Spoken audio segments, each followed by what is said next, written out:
This is Felice Mueller with the League of Women Voters of Portland, and you are watching the Video Voters Guide or listening to our podcast. We are here today to talk with a candidate running in the May 21st, 2024 primary election. We are grateful for the support of the Cara and Velma Sailing Foundation, the League of Women Voters of Portland Education Fund, the Weiss Foundation, and our media partner, Metro East Community Media. With me is Council Member Eddy Morales, running for U.S. House of Representatives, Oregon District 3, which in Multnomah County covers virtually all of the county east of the Willamette River, except the Central East Side. Welcome, Council Member Morales. Hi, thank you so much for having me, Felice, and to the League of Women Voters for putting this forum on. Our pleasure. Please tell us a little about yourself and why you're running for this office. Yeah, thank you so much. You know, my story really starts off with my mother, who came to this country in the trunk of a car, and my 8 siblings who came to this country in the backseat of strangers' cars. When I was 6, after being born in Los Angeles, my mother moved us to Oregon to escape domestic violence. Both times she did that sacrifice because she wanted us to be safe and she wanted us to have a better opportunity. In Oregon, I had the opportunity to become the first in my family to graduate high school and the first to go to college. And in Oregon, I also lost a brother to gun violence, and then later another brother to gun violence in Mexico. I've also lost a sister to opioid addiction 4 years ago, after she injured herself at work and blew out her shoulder and was prescribed opioids. My mother went back to be with my dying grandmother when I went off to the University of Oregon, and she overstayed her time there and was given a 10-year ban and ultimately died 3 months before she was allowed back into this country. These are the biggest motivators for me of why I get up every day and work, and why I've committed the last 25 years of my life to organizing to make the lives of people better. And, you know, the things that happen to me are public policy failures that I don't want for anyone in our community or anyone to have to experience. After the University of Oregon, I moved to Washington, D.C., where I got a chance to work on the Affordable Care Act, as well as the DREAM Act. And after my mother's passing, I ended up moving back to Oregon and to Gresham, where my husband was born and raised. And there I decided to run for city council, and I've been serving for about 6 years now. And what motivated me to run for city council was that in 2016, you know, I realized that like my librarian was homeless, and it was because we didn't have protection for renters. I also, after the election of Donald Trump, realized that a lot of people in our community were being tormented for being undocumented. A couple of people harassed and picked up actually outside of the bank while cashing their check.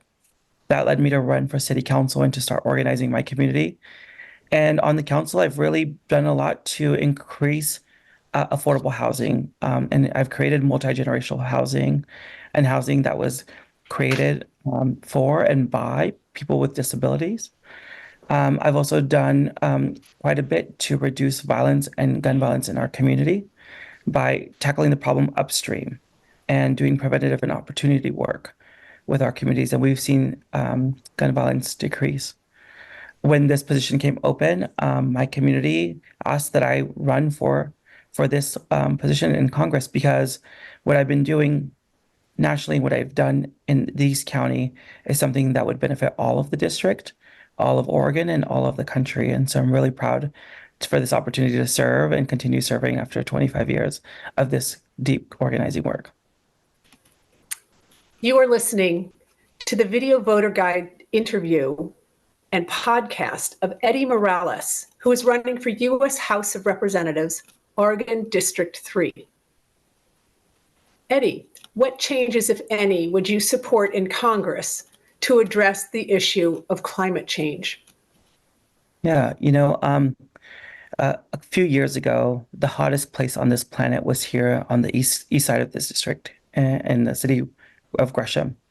And in our area, we've lost over 100 people to that heat dome.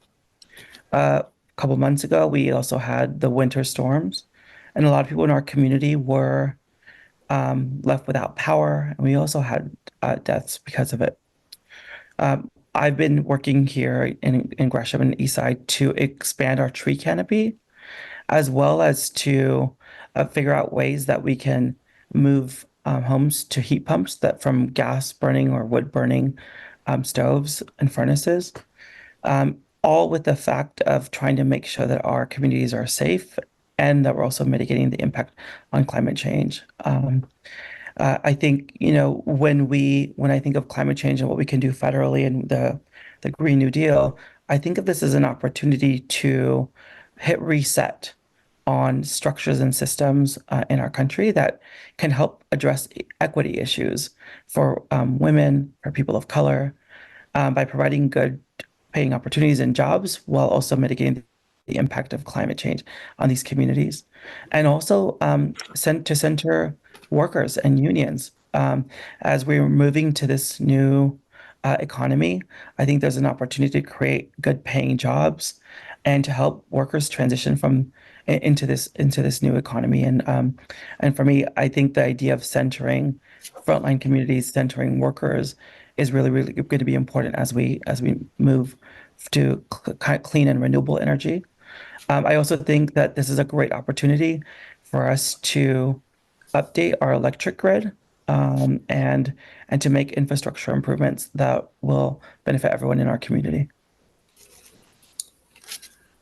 This will be the last question for you. What, if any, changes would you support in gun safety laws? Yeah, please. I shared with you a little bit about the fact that I've lost two brothers to gun violence. One of my brothers I lost here in Oregon when he was playing at a park, and someone shot into a crowd and shot my brother in the head. Another brother of mine was murdered because someone stole his drill and his saw when he was leaving work as a carpenter. Both were senseless gun laws. I think we need to do more to ensure that anybody who has a gun has a license for a gun, which currently not the case. And anyone who sells guns has to go through the same process, whether you're doing it, at online, or you're doing it, at gun shows. Those need to be held to the same standards, and we need to close a lot of these loopholes that exist. We also need to make sure that assault rifles and magazines are limited and not available to people. And so there's a slew of policies, but I think, having experienced this firsthand, having done work on this issue in our state and nationally, I'm going to bring that perspective, the perspective of many families that have lost someone to gun violence, to the decision-making table. Thank you, Councilmember Morales. This concludes our video voters guide and podcast interview of Councilmember Eddy Morales, running for U.S. House of Representatives, Oregon District 3. Election Day is May 21st. Ballots will be mailed beginning May 1st. Be sure to inform yourself about the candidates and exercise your right to vote. Thank you for your interest.